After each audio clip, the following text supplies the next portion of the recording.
YouTube के नाजरीन, अस्सलाम वालेकुम वरहमतुल्लाहि वबरकातुहू। आज मैं आपके सामने एक ऐसी चीज़, ऐसा टोटका जिक्र करने जा रहा हूँ जो देखने में तो मामूली है, लेकिन फ़ायदे इसके बहुत ज़्यादा है। बहुत ज़्यादा ये फ़ायदेमंद साबित होता है बंदे के जिस्म के लिए। तो एक चम्मच तुख्मे बलंगू का, यानी तुख्मे बलंगा जिसको हम कहते हैं, ये दूध में डाल के इस्तेमाल करना है। तो एक चम्मच दूध में डाल के इसको 10 मिनट तक जो है आप इसको हलाएं, और 10 मिनट के बाद फिर आपने घूंट घूंट करके इसको पीना है।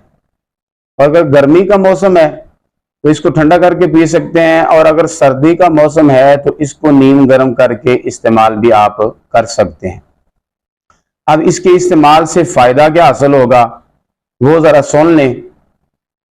फायदा इससे ये होगा कि पुराने से पुराना टाइफाइड का मसला जो है वो खत्म हो जाएगा। और बच्चों का अगर कद छोटा है तो कद बढ़ाने के लिए ये बड़ा फायदेमंद साबित होता है। और नंबर 3, ये नजर को तेज करने के लिए भी इस्तेमाल किया जाता है। इसको इस्तेमाल करने से नजर तेज होती है।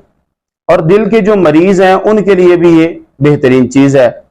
मैदा के अल्सर के लिए और हाई शुगर के जो मरीज हैं उनके लिए भी, और पुरानी बवासीर के लिए भी ये बड़ा फायदा देता है। और इससे कब्ज का हल भी बेहतरीन हो जाता है।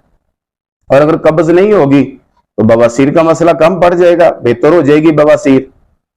और दिमाग को ये ताकत देता है, बंदे की याददाश्त को ये बढ़ाता है, और खून की कमी को ये पूरा करता है।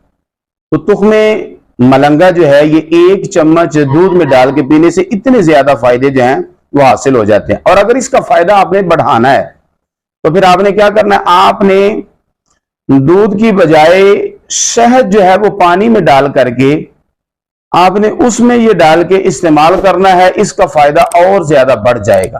अच्छा शहद मिल जाए, खालिस शहद मिल जाए, तो शहद में डाल करके तुख्मे बलंगू का एक चम्मच उसमें डालें। और ये जितनी चीजें मैंने जिक्र की हैं, इन बीमारियों से छुटकारा हासिल कर लें। एक चम्मच का इस्तेमाल ये आपको इंशाल्लाह ये फायदा देगा। रोजाना आप इस्तेमाल करें, इंशाल्लाह और करीम इससे आपको इन बीमारियों से निजात मिल जाएगी।